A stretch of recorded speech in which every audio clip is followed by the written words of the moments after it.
ফিলিস্তিনের গাজায় যুদ্ধ চলাকালে ইসরায়েলে লাখ লাখ অস্ত্র, গোলাবারুদ ও সামরিক যন্ত্রাংশের অন্তত ২,৫৯৬টি চালান পাঠিয়েছে ভারত।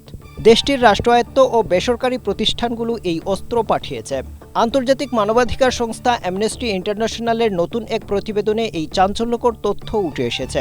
মিডল ইস্ট আই জানিয়েছে ২০২৩ সালের ৭ অক্টোবর থেকে ২০২৫ সালের ৩০ নভেম্বর পর্যন্ত এসব চালান পাঠানো হয়েছে। অ্যামনেস্টির প্রতিবেদন অনুযায়ী এসব চালানের মধ্যে ছিল মেশিনগানের যন্ত্রাংশ, এলবিট সিস্টেমকে দেওয়া ১৫৫ মিলিমিটার উঁচুমাত্রার বিস্ফোরক কামানের গুলা, স্কাই স্ট্রাইকার কামিকাজ ড্রোনের বিস্ফোরক ওয়ারহেড এবং ইসরায়েলি সামরিক বাহিনীর প্রধান সরবরাহকারী প্রতিষ্ঠানগুলোর জন্য পাঠানো সাজোয়াজানের বিভিন্ন অংশ। স্ট্রবেরি সুপার ডটেড ও ক্লাসিক ভ্যারিয়েন্ট সেন্সেশন জাগুক শিহরণ। খান ইউনিসের ধ্বংসস্তূপের মধ্য থেকে এ ধরনের উঁচুমাত্রার বিস্ফোরক ড্রোনের অবশিষ্টাংশ উদ্ধার করা হয়েছিল বলেও প্রতিবেদনে উল্লেখ করা হয়েছে। অ্যামনেস্টির হিসাব অনুযায়ী ইসরায়েলি বাহিনীর মূল সরবরাহকারী বড় বড় কোম্পানিগুলোকে দেওয়া এসব চালানের মধ্যে ছিল ড্রোনের ওয়ারহেড ও কামানের গুলার খোসাসহ ৫,৬৪,৯৭০টি বিস্ফোরক উপাদান, ৩,৯০,৫১৬টি আগ্নেয়াস্ত্রের যন্ত্রাংশ এবং ২৯৮টি সামরিক যানবাহনের অংশ। প্রতিবেদনে উল্লেখ করা হয়েছে ২০২৩ সালের ৭ অক্টোবর দক্ষিণ ইসরায়েলে ফিলিস্তিনি স্বাধীনতাকামী গোষ্ঠীর হামলার পর গাজায় অভিযান শুরু করে তেল আবিব। এরপর থেকে ২০২৬ সালের ২৯ জুলাই পর্যন্ত গাজায় অন্তত ২,৪৭,৩৮৭ জন ফিলিস্তিনি আহত ও নিহত হয়েছেন।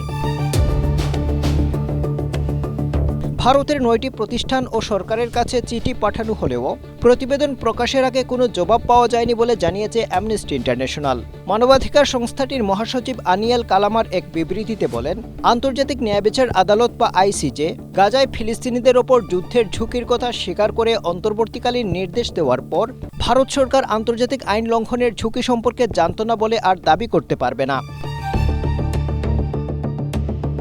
তিনি আরও বলেন, গাজায় চালানো অভিযানে ইসরায়েলি বাহিনী যখন অনবরত মৃত্যু ও দুর্ভোগ বাড়াচ্ছিল, তখন ভারতের বিভিন্ন প্রতিষ্ঠান ইসরায়েলের প্রতিরক্ষা খাতে উপাদান জুগিয়ে মুনাফা অর্জন করে গেছে। বর্তমানে বিশ্বে ইসরায়েলের অস্ত্রের সবচেয়ে বড় ক্রেতা ভারত। পাশাপাশি বেশ কিছু ইসরায়েলি অস্ত্র প্রস্তুতকারক প্রতিষ্ঠান যৌথ উদ্যোগে ভারতে কারখানা স্থাপন করেছে।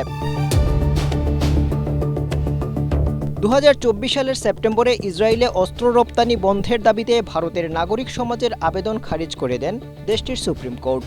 আদালত জানান, পররাষ্ট্রনীতি নির্ধারণ করা সরকারের কাজ, বিচার বিভাগের নয়। একই বছরের ডিসেম্বরে ভারতের পররাষ্ট্রমন্ত্রী এস জয়শঙ্কর বলেন, ভারতের অস্ত্র রপ্তানি জাতীয় স্বার্থে পরিচালিত হয়।